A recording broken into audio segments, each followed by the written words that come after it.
Hi, folks. Welcome to another episode of Film Study. This is Ken McCusick, and it's time for this week's Know Your Foe episode.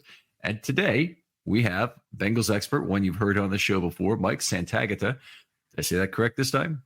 Nailed it. Nailed it. Yeah, I'm happy to hear that, Mike, because it's yours is a name that I'm sure gets mispronounced a lot, like mine, and I appreciate doing it correctly. All right, I'm glad I did it correctly. But anyway, he's going to tell us all about the Cincinnati Bengals. And Mike, a kind of tough start, kind of like the Ravens in terms of below expectations, I think, at this point, with a 1-3 record. Yeah, and it felt tough the first week where it didn't seem like much went right, but finally able to pull out a win.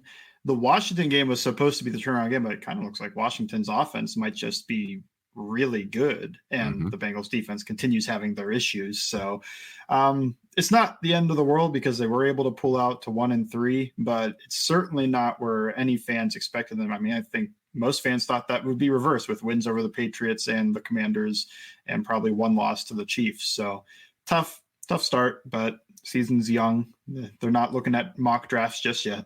Yep. There you go. And, the funny thing was that with both teams at 0-2, both the Ravens and Cincinnati at 0-2, they were still the 1-2 betting favorites to win the AFC North at that point. I thought that was funny with the Steelers at 2-0. But okay, let's talk about the offseason that the Bengals had, some of the big moves, drafted players, but take us through some of that. So, I mean, the biggest draft pick, literally, figuratively, was Amarius Mims, their first pick. He is now starting because Trent Brown, unluckily, I think it was tore his patellar tendon. So that's not an injury he come back from very well at his age. But he's looked good in pass protection. And it's kind of weird because this was even true back in college, but he looks raw as a run blocker. That's interesting because it feels like it's more intuitive for a lot of these guys to go forward than it is backwards. When I played in high school, I was actually the same way where I liked pass protecting more. Just like something happens in the run game where it's just everything goes so quick and things get quicker at the NFL level, quicker. But then just get the other guys. Chris Jenkins, second round pick. He is playing, and it seems like they're increasing his role. He's probably the best defensive tackle, but it's a low bar if BJ Hill doesn't come back. Third round picks, they had Jermaine Burton, who hasn't seen the field much other than just going out there running some deep routes, caught one of them on a shot play. It seems like they just like Josivas more, and it felt like in training camp that they weren't full in on Burton taking over, just wasn't as sounds like to them he wasn't working as hard as Josivas. So they're going to lean to the guy that's, grinding and puts in a lot of physical effort blocking, even if it's not always successful, where Burton didn't do that in college, and I don't think he's done that in the NFL. So that's where they lean on that. But he might go out there, run a couple deep routes, maybe catch one. McKinley Jackson, they had a third round pick. He hasn't played yet, although his 21-day window just got activated. He could play in this game, but he missed most of training camp as well. So he was a pup guy then, or an IR guy who's now DTR? IR guy, designated to return. And he only had a couple days of practice because he was hurt coming in, got hurt in practice. I don't expect them to play him too much because they probably don't feel like he's ready. Fourth round pick, the guy who might have had the biggest impact out of the first outside of Mims is Eric All Jr. He is now the number one tight end by snaps. He is the only tight end that they have that seems to be a plus player, both blocking and receiving, where you have Drew Sample, who's a plus blocker, but not much of a receiver. And then you have Mike Gesicki, who's plus receiver, but he ain't much of a blocker. And he's been able to take over the snaps, gets more every week, it seems. After that, I mean, you've got some guys there, but the only other guy that was coming from this class would be the punter Ryan Rico, and he was a UDFA. I don't think anybody else is really going to see time except maybe one or two Cedric Johnson snaps. But anybody in the free agency group that they brought in? Yeah. Well, Geno Stone, that's the obvious one. Returns haven't been good so far. It was a little surprising because I didn't think he was going to come in and have 8 interceptions or something, but it felt like watching him in Baltimore, he was in the right place. He would, he wasn't much of a tackler, but he got there. And for the Bengals so far, he's getting picked on in coverage, and he's taken bad angles and not even really being a roadblock in the run game. And that's tough, especially last week. It seemed like that was his worst week. maybe it's just fitting in so far. I don't know. It's still early enough that I wouldn't hit, the full on panic alarm, but it's just, you're not getting what you paid for so far with him. Von Bell's back as well at safety. Similar issues, except he's probably less athletic. So he's not getting trusted with the deep assignments as much. He's fine, I guess. It's kind of like an average level, maybe below average level safety, but somebody you can start. Other free agents, you had Sheldon Rankins. He might not play in this game. He's been injured since the Chiefs game. He went back into the Chiefs game after kind of pulling his hammy and then pulled it even more. So re-aggravated that injury that he got in game. I think that would be it for the defensive side. On the offense, not a lot of free agent new faces other than Zach Moss. He's going to be their pass protection back. He's probably going to see the field most because he gets what's there in the run game. He doesn't really get you much more that often. He'll make some guys miss once in a while, but he did it a very lucky play in a way where there was 5 seconds left with no timeouts and ball got thrown to him behind the line, going into the goal line from the 1 yard line. So couldn't even kick the field goal if he didn't make it in, but he made a guy miss, got into the end zone. He's been good in his role, but Chase Brown, who was there last year, but is seeing a bigger role. He seems to be the more explosive, exciting back between the two. And Mike Gesicki, who I previously mentioned, he will see snaps. It's almost always a pass play with him. I mean, they've lined him up to block, and it has been the results you would expect from Mike Gesicki lining up to block. I mean, the Tiger doesn't change his stripes this late into his career. See, split wide a fair number of snaps then? Oh, yeah. And his biggest game against the Chiefs, it was mostly splitting him out wide, getting a match against one of the safeties, and just trying to win ISO one-on-one matchups that way. Mm-hmm. All right. Outstanding. I know the Bengals do have some injuries. To take us through those right now. So Sheldon Rankins, like I mentioned, is injured. BJ Hill is injured, although this seems like the week he may come back because he was pushing the comeback last week. Rankins is still getting declared out before we get to inactives. So it would be not impossible, but not super likely that he would play in this game. And I keep thinking of that because the defensive tackle room has been an abject disaster with who's there. Other injuries, I mean, Trent Brown, like I mentioned, toward the patellar, they're using Amarius Mims in his place now.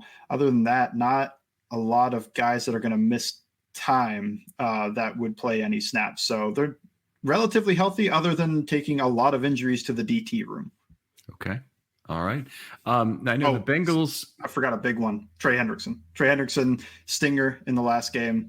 A little more worry than that when it happened because he laid on the ground for a while, not moving. And it was a head type of injury, but no concussion from what I've heard. It's just a neck stinger. Okay. So when I always hear stinger and it's been a couple of days and you don't hear anything about the player, maybe they show up as a DNP. I think it had to be a concussion. That's my reaction to it always, but they tried to get away with something. Maybe the Bengals of teams in the AFC North are probably in the second best cap shape, right behind the Steelers. I think in terms of the long run, the Ravens right up against the wall. So they really have to get by with the talent they have now, and they're not going to be able to re-sign all of it. You see a player like Devontae Adams, reportedly is asked to be traded officially today. Any chance the Bengals make a move like that to try and shore up the receiver room or improve the receiver room? I guess it would be in their case. No, and that is because they haven't used that unused cap space to even sign Chase and Higgins. So if you're trading for Adams, you got to sign him. I assume he's old enough that he can probably, and good enough that he can probably leverage that. And that would be that would probably not go over well in the locker room to bring him in, sign him to a long-term deal, and the two guys that have been real good for them keep going without their deals. So what is, with Chase and Higgins, what's the holdup at this point? Is it just a matter of money in terms of distance between the two sides in terms of that?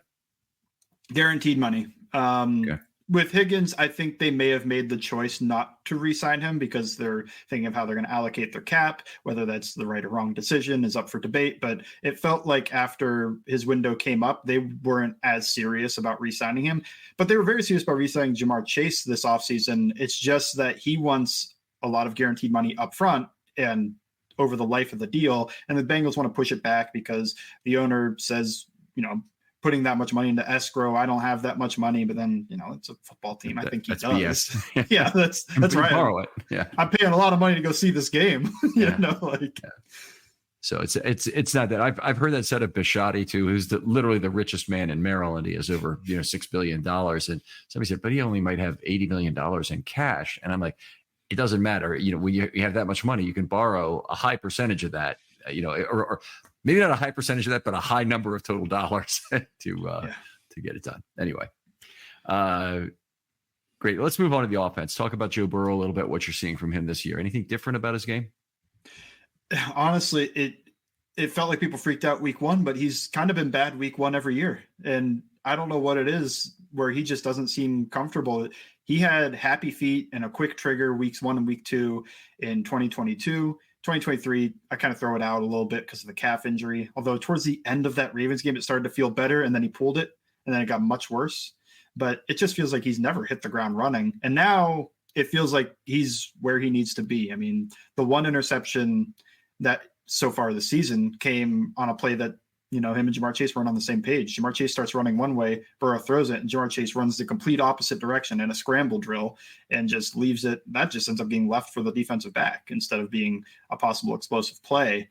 I think he's looked sharp. I think the one thing you could point to that may be a little bit different is once in a while you'll see maybe not the pinpoint accuracy that it's felt like he's had in the past. And maybe that's wrist related. Maybe it's him getting comfortable with the wrist surgery. I know you can see him doing things with the wrist. It's not that the wrist is bothering him every play, but I feel like anybody who's had a major injury can talk about when you're after the surgery, just kind of moving it, keeping it loose, and it just feels a little different. And there's a check down to Zach Moss once in a while. It's just over his head. And I think, when has Burrow ever missed a check down?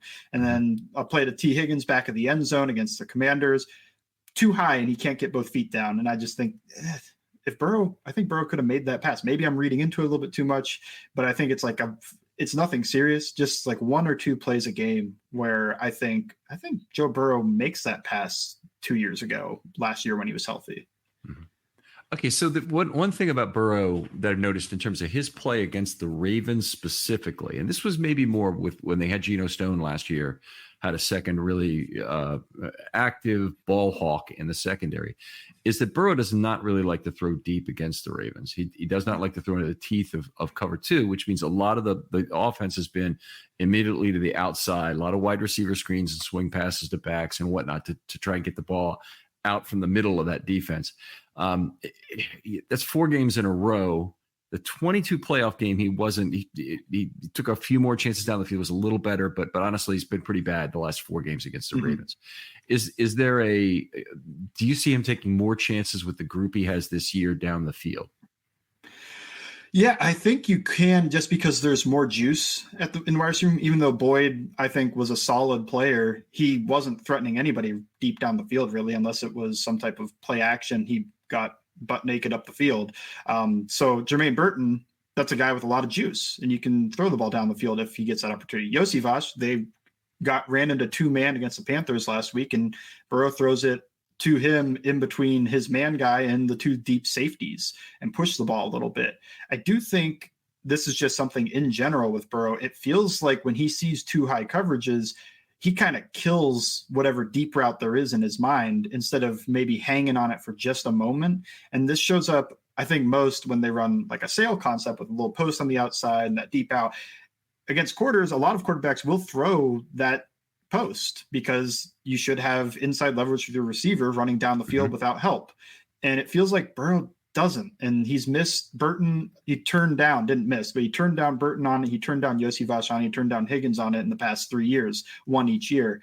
And that just feels like something against the Ravens where they're probably going to play 2 to Jamar Chase's side, but it feels like they never challenge the Ravens deep down the field on like a quarters side of that coverage, because it's a lot of 2 to one side, 4 to one side from what I remember, at least in these games. And that kind of makes the offense feel boxed in. Now, I think things looked a little bit better, but I don't know if he was pushing the ball down the field that much in the last game before he injured his wrist. Just the offense did look all right. I don't know if you disagree on that. Was that the game in Baltimore where he injured his wrist? We're talking about that one. Yeah. He was. I thought the game in Baltimore, he was 0 for 7, throwing 15 yards plus, and had the interception. Now, the interception by Stone, was that in Cincinnati or at Baltimore? That was in Cincinnati. Okay, so that's the game I'm thinking of. That's the game, because that game he was 0 for 7 and had the pick. I don't know if he really pushed the ball 15 plus yards. He was only on the field for, I think, 3 drives, and one of them was a punt. Yeah. One of them was a touchdown. It felt like everything was kind of still caged in a little bit around 15-ish yards, but he was pushing to 15 yards, where sometimes against the Ravens, it feels like the cage is around like 6-7 yards. It's like, you got to throw the ball at least a little further than that. Yeah. You got to try and get over the top of that. But it has worked out nice for Kyle Hamilton. That matchup is good because Kyle Hamilton takes away the strong side of the football field, and that's where a lot of Burrow's throws end up going against the Ravens is to some form of wide receiver screen, or they swing the ball out in the opposite direction more to a running back, I'd say. But that's God forbid a playoff game where they throw it to Hayden Hurst with Kyle Hamilton on him. Yeah, fumble happens. Yeah. He's had not had the greatest start, by the way, for the Ravens, but the last 2 games he's played a lot better, kind of like the whole team, frankly. Let's move on to talk about the current state of the offensive line. Best it's ever been in the Burrow era, and this could be maybe something that you look to as to a reason maybe he does push the ball a little bit down the field, as he might finally be protected in this game, where it doesn't feel like he was really protected much in the past couple of matchups, at least that well. I think Amarius Mims, like I mentioned, he's been a pretty good pass protector, and Cordell Volson has taken a little bit of a step so far. Now, competition, I think, is a big issue here because he didn't look good against Chris Jones, but he does look good against, like the Patriots guys. Looked okay against John Allen, which, he lost maybe 2 of those reps, or like true pass set type of situations, but also held up a couple of reps, which he doesn't do against Chris Jones. So that's one to look for. If he can hold his own a little bit, I think that would go a long way. Alex Kappa, Ted Karras still looks solid in pass protection. And the one that's a little bit surprising is because Orlando Brown did not hit the ground running last year for this team. He's looked pretty good after 4 weeks. I think, again, you would say, what competition has he faced? Because the Chiefs, the Patriots, the Commanders, none of these guys really have some super talented edge rusher. And Clowney always ran off of Mims' sides. He didn't really go to Brown's side. But Brown has changed his stance.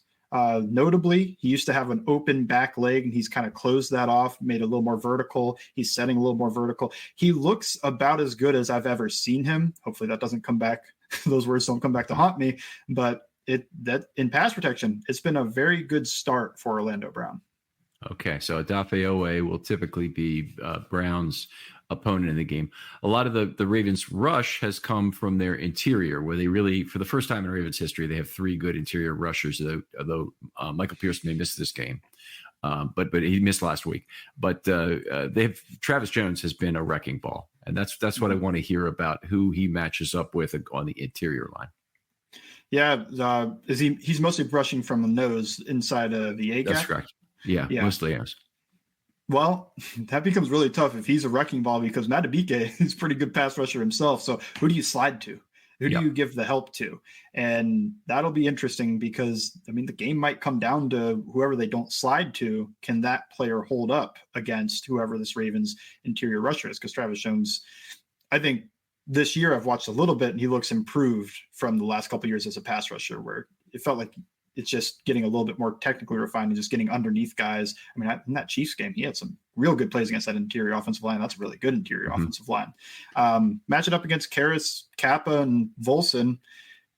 If it was me, I would probably test Volson with whoever can go at the B gap, and because you're probably sliding to the A gap just because it's quicker, it's closer, and seeing if he's improved. See if this is like a, who has he faced matchup type of thing that he looks better, or if has he actually improved as a pass protector. But that'll be interesting. I think that is one of the kind of keys of the game that I don't think a lot of people are going to talk about, but I think they'll be okay on the edges. Owe has improved as well, and Ojabo actually looks like he was, this looks like his first real year after the terrible injury. He's looking pretty good himself, but that feels more like a strength on strength type of thing a little bit, while this could be, Volson hasn't been good as a pass protector in straight dropbacks in the past. So that'll be the one interesting thing for me. So that's a good point to bring up. Very good. How about the wide receivers? Take us through those. Jamar Chase and T. Higgins. I mean, I'm sure the fans know them, but yeah, Chase, I think, showed last week he's still one of the best yards after catch guys if you're going to be a weak tackler, because he broke 3 of those tackles and ran for a touchdown. But I think the Ravens usually aren't weak tacklers. They usually have a guy that's pretty strong bringing them down. T. Higgins, obviously, big guy. He can move a little bit better than you might think, get open. The guys that are new, and Gesicki's basically a receiver, so he's just another big target. He gets matched up with a safety that has an advantage. They'll go at it a little bit, put him in some high-low concepts where he can take advantage of getting the ball. I think Yosivas is the guy you're going to see the most. Andre Yosivas, he was their, I think it was a 6th-round pick last year from Princeton, a heptathlete from Princeton. Wow. I guess that's, was that six different sports at once going? Heptathlete is 7, but I thought that 7 went out with about the 1912 Olympics. Seriously. You don't hear about it the anymore. Ivy League. The Ivy League's kept it going. There you go. But he's a very athletic player. He's been reliable. He's been mostly reliable in the end zone. He's been an awesome red zone threat his whole career. And I think he already has 3-4 touchdowns this season. He had 2 against the Chiefs. He had 1 against the Commanders. Didn't have one last week, so I think it's 3 touchdowns so far this year out of Burrow's 5-6 thrown, 7. At one point, he had 3 of Burrow's 4 touchdowns. So they look toward him when they're in the red zone, especially the low red zone close to the end zone. It seems like he has a good idea of how to get open when the play breaks down.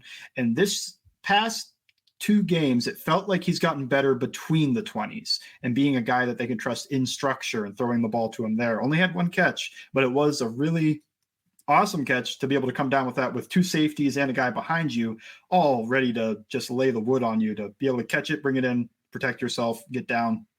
I think he's been a good tertiary option. And like I mentioned with Jermaine Burton, he's a guy that'll see probably 5-ish snaps, and they're probably all going to be deep routes. I don't think they're going to do anything else with him. They're just going to try to take the top off the defense with him if Burrow is willing to push the ball to him. Interesting player in this last draft. Certainly, a lot of people had different opinions of where he should have gone, but I liked him a lot too. Okay, let's talk about the tight end group. You talked about Gesicki a little bit just then. Are there? You talked about some of the others earlier on. Is there anybody else in the tight end room we need to talk about before we move on? No, okay. That would just be those 3. Okay, how about the running backs then? And do they ever use a fullback these days, or is it a tight end in the backfield, or what do they do? Tight end in the backfield, you'll see that. You'll see once in a while, you'll see Drew Sample, their best blocking tight end, just as the pass protection running back, and that's in 3rd and extra long where there's no chance of a run. They'll do that, but I have seen Eric All line up as a fullback. I've seen Drew Sample line up as a fullback. They'll try to run some ISO concepts. They do a lot of kind of split inside zone or counter where they're going to try to get him to kick out an end or seal off the outside. That way they run some pistol now. They have a whole pistol set, and it typically doesn't involve a sidecar fullback, but it has once in a while. Typically they'll just play 2 tight ends there, but yeah, you'll see a little bit of, there's no fullback on the roster, but you'll see either Eric All or Drew Sample line up at fullback in this game. Okay. And how have the runners been? You talked a little bit earlier about Chase Brown and take us through. Zach Moss, like I said, he gets what's there. I was talking about him as a free agent. He's a really good pass protector, picked up a defensive tackle, and then got into his check down for a 20-yard gain last week when Karras fell over. So, I mean, that's pick up a 330-pound guy. That's awesome. But probably not by design. Chase Brown is who I'd want to talk about more, though. He has been very efficient this year. I think he's number 2 in success rate. And then he's also leading the league behind Lamar Jackson, but for running backs in yards per carry. And he's doing all this with his longest run being 20 yards, and that's his only run of 20-plus yards. So he's just been an efficiency monster on the ground without having some long touchdown to kind of boost that up. And it feels like he's very close to breaking a long one because it's not as if he's not an athlete. He's a very fast player. It just feels like he gets tripped up right before he's about to break off a long one, which I also kind of saw in college where it didn't seem like he had the greatest balance, but he's getting close to breaking something. I just want to. Attention sports fans. Do you love winning? Of course you do. That's why you need to check out Prize Picks, America's #1 daily fantasy sports app with over 5 million members. And it's super easy. Just pick more or less on 2 to 6 players, stat projections, sit back and watch the winnings roll in. How about a guaranteed win every week in September? Yep, just one Caleb Williams passing yard gets you a win each football weekend this month. That's 4 weeks of easy W's. But don't sleep on it. This deal vanishes when September ends. But wait, there's more. Worried about injuries ruining your lineup? Relax. Prize Picks is the only real money daily fantasy platform with an injury insurance policy. If your player leaves the game in the first half and doesn't return, your lineup stays in play. No more stressing over those unexpected injuries.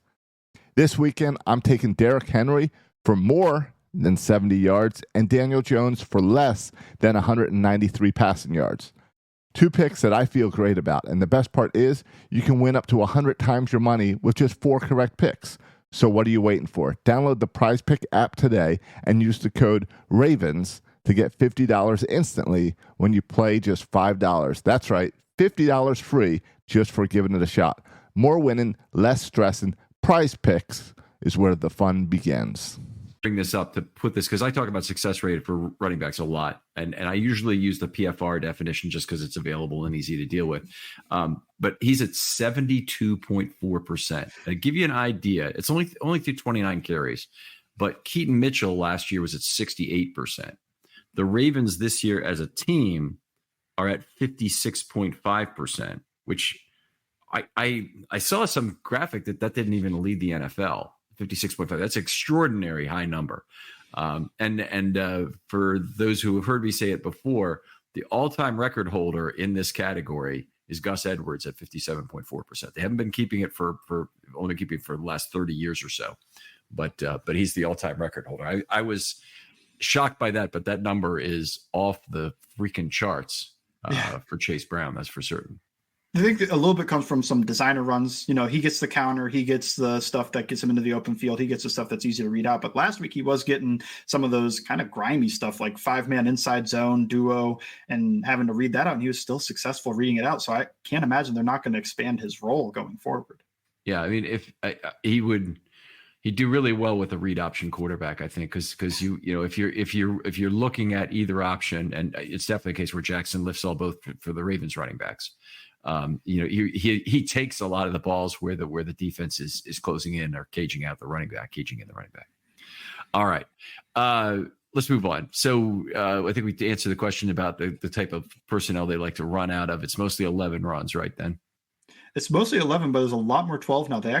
I saw Andrew Russell say, Bengals guy, they lead the league in 12 personnel usage right now. And I think that's because, that is so not Bengals. I know they're using this Eric All guy a lot, and he is seeing the field a lot. And I don't think they were expecting him to be this good this early. So they're still getting Drew Sample out there at the same time as him, or Mike Gesicki out there at the same time. And without Tyler Boyd, you don't really need to be in 11 personnel all the time because is Eric All better than Andre Yosivach? I think you can make the case. So get your best players on the field. And you don't use Burton all that often. When they do use Burton, is he a Y or a Z guy, or where does he line up usually? Outside, either Z or X, and it's just far outside and run that deep down the field, basically. All right, fair enough. Other common play concepts or formations they use. One thing I think Ravens fans would be interested in: are they still a fairly standard 11 team when they do that, in terms of having it be a 2x1 on the tight end side, the two being on the tight end side? Yeah, I mean, that part of the offense is still the same. It just feels like they've added in this 12 personnel evolution to it. So it'll still feel normal when they get out there in 11. They're spread out, and a lot of times that tight end's not even attached to the offensive line. He's out wide, and they'll get into 3x1 and sometimes have that one be the tight end. They did that a lot against Kansas City. But yeah, the difference is when you get into the 12 stuff where they can get a little bit funky, where sometimes it looks like just a wing. They've got 2 tight ends to the one side. Sometimes they'll play tight end on each side. A lot of times they have a tight end somewhere around the backfield, even if it's more in that sniffer position or it's in the fullback. Yeah. So that's the part that'll be a little bit different. It's not a lot of under center. But it's there, and the pistol stuff is the stuff that's most interesting, at least to me, just in terms of I haven't seen them do this ever, where they're getting in pistol and trying to run some downhill gap run. Yeah, that's it was a big deal for the Ravens, of course, in 2019 with Mark Ingram and Jackson. But it's something we've seen. It's frustratingly little in the time since, I would say, because you can still run play action out of shotgun with pistol, but it's harder to do it out of sidecar because all the fakes are forward facing and more visible if you do it that way. But anyway, they've not done with that. Let's talk about the Ravens. One weakness really that we've seen on defense is some of the inside linebacker play, not being able to stay with receiving options. The Ravens have addressed it by going to the dime defense now on passing down. So they're the last 2 weeks, despite all tendencies of their defensive coordinator, they've moved to that. But my question is this: that how can the Bengals take advantage of that? And I don't remember now what I was going to say. The Chiefs ran a ton of bunch formations to run picks and rubs that took advantage of it very effectively. Are the Bengals a team that does a lot of that or could do a lot of that? They haven't done a lot of it. I mean, they have a little bit in Zach Taylor's past, although the bunches are sometimes a little loose. Like they're not as tight as you'd think. And I think that'd be on purpose. I don't think guys are messing up their splits, which is just interesting to me. I don't know why. I don't think they're going to get in a lot of bunches. They would probably try to attack it, getting into some 3-by-1 stuff and maybe having that tight end on the backside. And are you going to have 3 defensive backs to the sides of the wide receivers, or if you're playing zone coverage, or is one of those linebackers going to have to cover the third receiving option in there? It'll be interesting, but I don't see them going to bunches and stacks to try to create rubs. I mean, they're just not a team that does that often. Okay. All right. That's actually good to hear. Actually, from my perspective, I think it's one of the really effective things that we've seen. Let's flip over the defense now. And the first question I always like to ask is when to get teams in passing situations, with that 2nd and 10, 3rd and medium or longer. How do they line up, and what personnel package do they like to play, and how do they like to set up their coverage?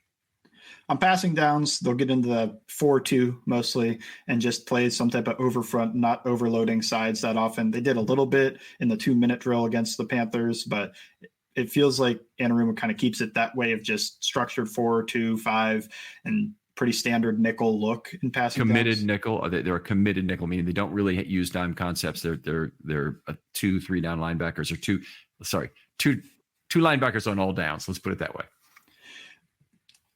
I wouldn't say all downs, but most. I think most situations you'll look at that and see a 4-2. I think they have dabbled a little bit into dime this year, just because they have a corner that's not seeing time in DJ Turner that they think is pretty good. And they have a guy in Dejon Anthony, if they want to go even lighter, which they did against the Chiefs, but they do that all the time against the Chiefs and nobody else, to get into 5-6 or 6 to 7 defensive back looks sometimes and just try to defend the pass. They'll bring Dejon Anthony onto the field, who's a rookie 7th round safety, but he didn't really see the field against the Panthers. I think that was a game plan type of thing.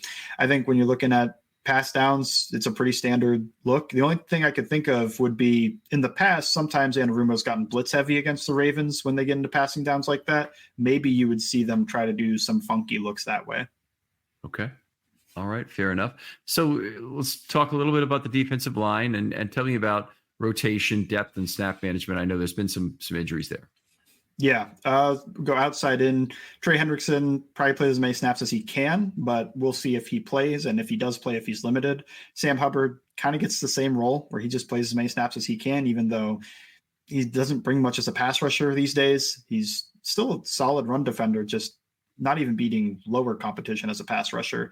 Then on the outside, Miles Murphy, his window just opened up. He could play in this game. If he does play, it's kind of a question of how much, because this would be his first game back. He would probably be rushing from the right tackle side, stepping in for Sam Hubbard. Joseph Osai would be the next defensive end. He'll rush from the left side mostly, although they have moved him a little bit, but I think it's because he's the third guy and he's just filling in for whichever one needs a breather. And then once in a while you get Cedric Johnson out there. But inside has been the issue. They've had to start Zach Carter and Jay Tufele the past 2 weeks, who coming into the year were DT5, DT6 fighting for one roster spot, and instead 4 of the defensive tackles got hurt and they had to start. It hasn't been good. They signed Lawrence Guy off the street. I think he's been a little better than both of them.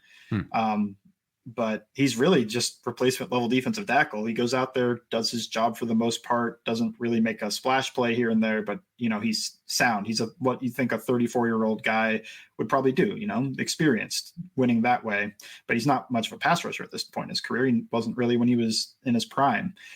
It looks like I think BJ Hill will play, and BJ Hill would be the best defensive tackle of this group. I assume you give him as many snaps as he can handle, because I don't think Sheldon Rankins plays. Chris Jenkins looked good. I think they're going to increase his snap count, but BJ Hill is the only guy that you would look to and be like, I think he can provide you solid quality level play every down. So that what I'm hearing from the rotation, and you're talking about snap management already when you're talking about these defensive tackles.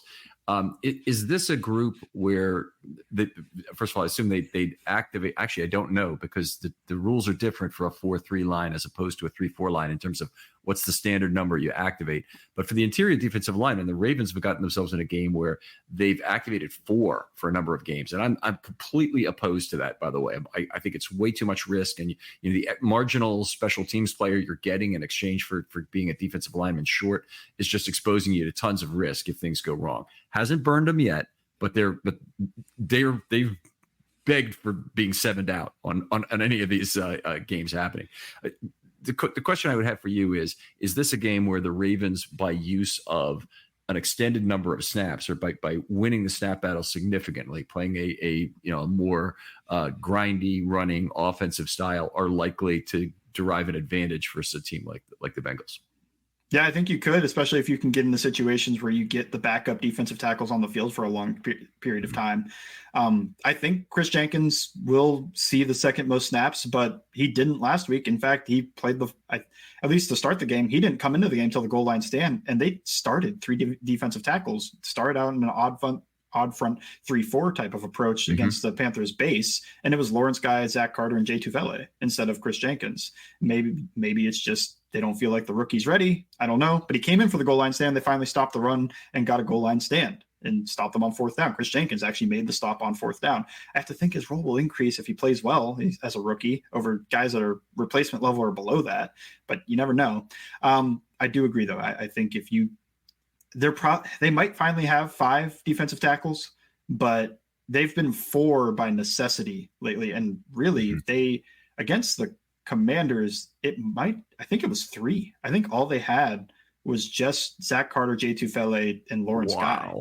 And I know three to make 2 is more risk than 4 to make 2 or 3. Because I mean, even the Ravens, they hardly play any base. They played 8 snaps with 3 down linemen in the entire game.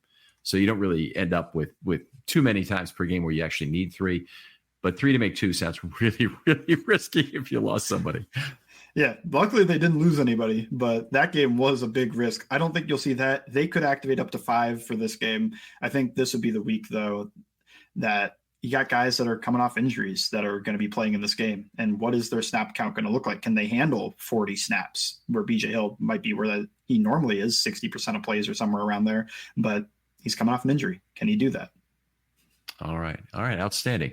Let's move on to the linebacker group, a group that's got some Raven killers in it for sure, and Logan Wilson in particular. But tell us about how they're playing this year.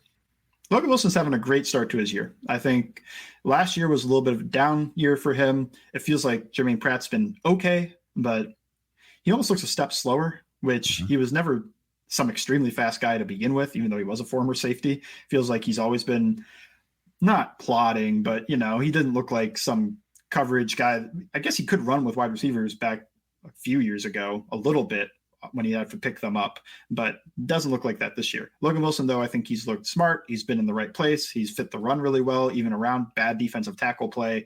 I think he's been really good this year, and that's good to see because they paid him and then he didn't look good last year.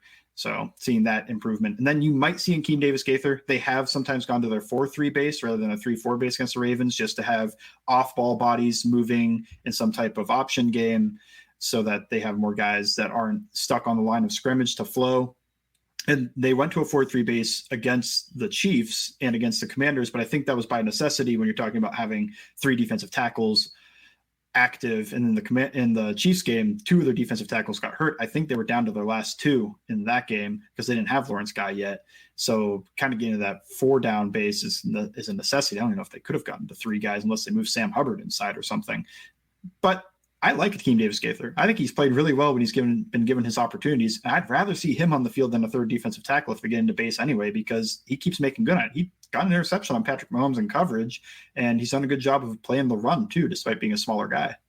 Okay. Definitely the one of the things, I mean, there's been a lot of things the Bengals have played well defensively, specifically against Lamar Jackson, that have really worked. But one of the things I think I've seen in the past is sending, the normal rule is your off-ball linebacker to the side of any kind of rollout immediately rushes the pocket when the pocket is broken.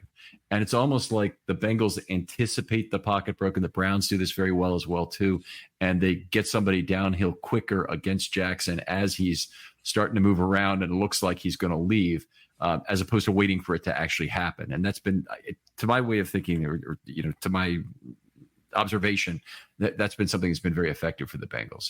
Do you look at it that way too? Yeah, and I think some of that is sometimes some type of, I don't know if they get a beat on it, but it seems like sometimes they're able to send Mike Hilton off the weak side, like they know that the rollout's coming that way and they can kind of kill it before it starts too. But it does feel like they kind of are a little aggressive with him when he starts breaking contain. Yeah. All right. Been a very low volume passing offense the last couple of weeks. They've been mostly running the ball, of course, but which has made the pass game more effective as you would expect it to. But they've also suddenly all of a sudden discovered that Justice Hill can actually run a screen pass, which has been something. So we'll see how the Bengals are able to contain that. But that linebacker group has been the big problem, I'd say, in the Bengals defense for the Ravens. Is that they're a good, fast group and they know where to be and they're pretty good in coverage. And it's just when they play the Bengals, that's the group I always worry about. I also worry about, Logan Wilson hip dropping on one of our players too, because he's certainly a good tackler. Let's go to the secondary and talk about each of those players.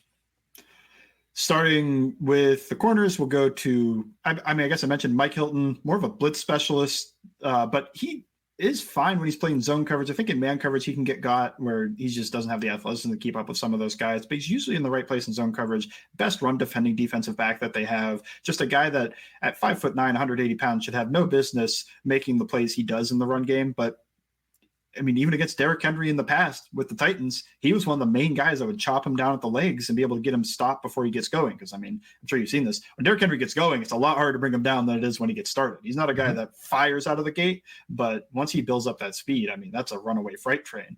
So maybe that's part of the key to the Bengals defense of this game is being able to get Mike Hilton in there in those run fits before Henry gets going, because he'll have a heck of a better chance of stopping him before he gets going than after.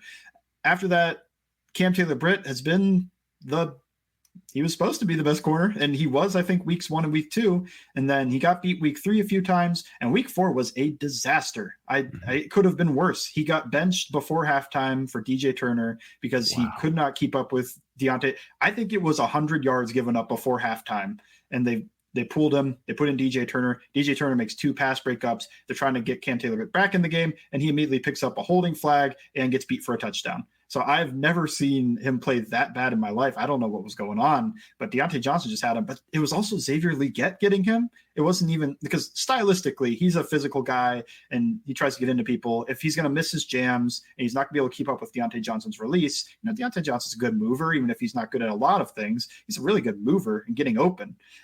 It's kind of the catch point running after the catch that's been his issue, but he's killing Cam Taylor-Britt on that. I could see that happening. But when he's facing a big physical guy in Xavier Legette and he can't be physical with him, there's something going on, I think, between the years there where he just lost all his confidence.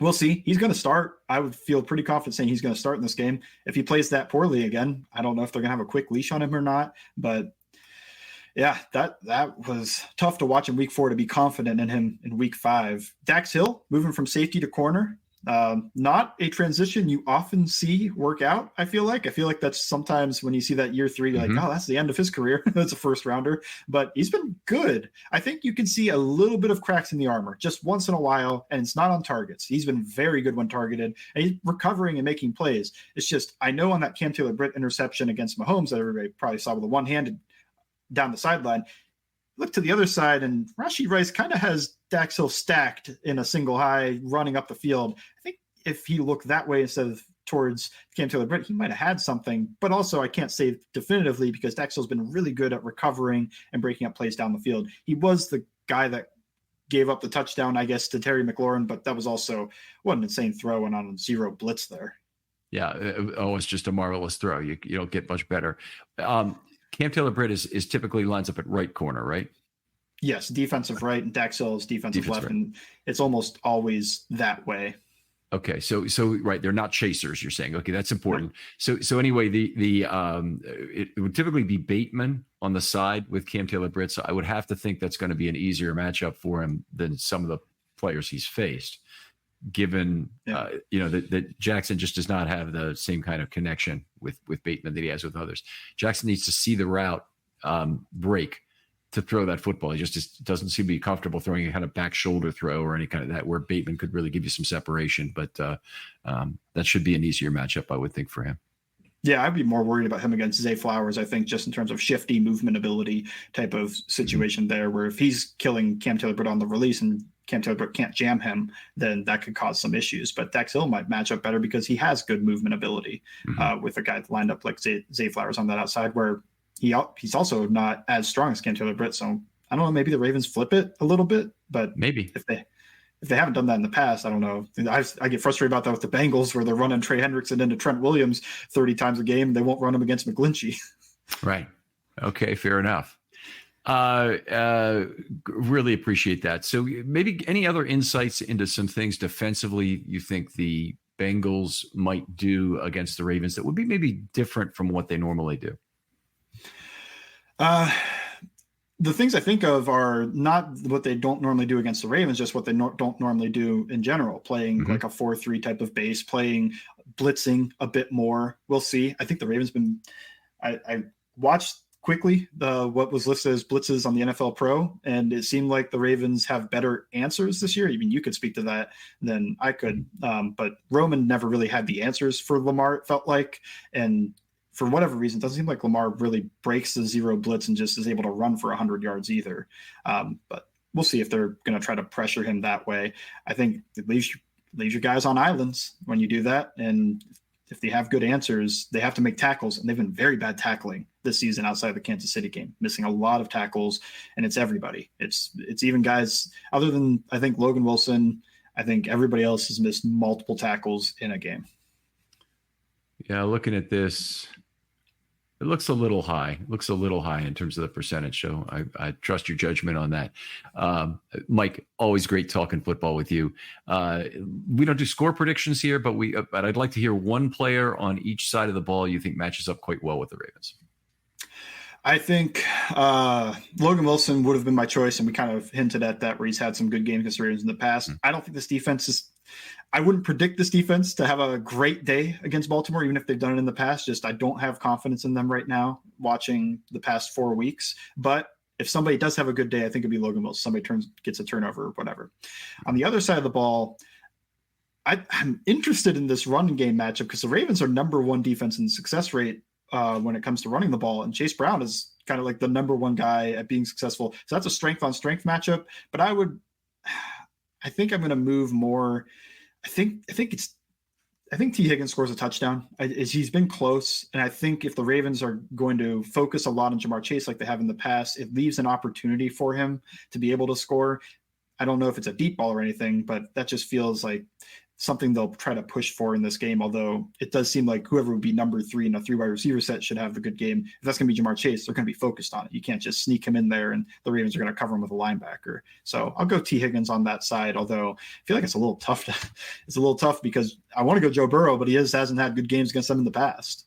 Okay. All right. And this will be the best right tackle the Ravens have faced. So Kyle Van Noy is on a streak of multiple sack games. I'm sure that'll probably end this week against primarily Mims, right? That he'll be facing. Only Mims at right tackle.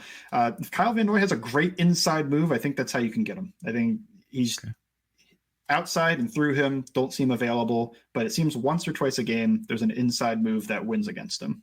All right. We've certainly seen a fair amount of that and a good spin move from Van Noy, which I really didn't know he had when he came to the Ravens, but he's been a much better pass rusher here. That's for sure. Mike, you're always my go-to Bengals guy, certainly a great expert on that team. How can people talk football with you if they maybe have a question about the Bengals or find your stuff online? You can find everything on my Twitter, X, whatever, Bengals_Sands. I will probably reply. Pretty active on there. If you don't have that, you can find more of my thoughts on the It's Always Game Day in Cincinnati podcast, or read whatever article I put out each week for Cincinnati Bengals Talk Sports Illustrated. Okay. Outstanding stuff. For other folks out there, if you'd like to be on a film study short, hit me up. If you want to do something positive for the show, tell somebody else about it. That's all we ask. If you feel like writing a 50-word review, that's fine. But just tell somebody who may not be exposed to the podcast. Mike, thanks again for coming on. Thank you for having me. And we'll talk to you next time on Film Study.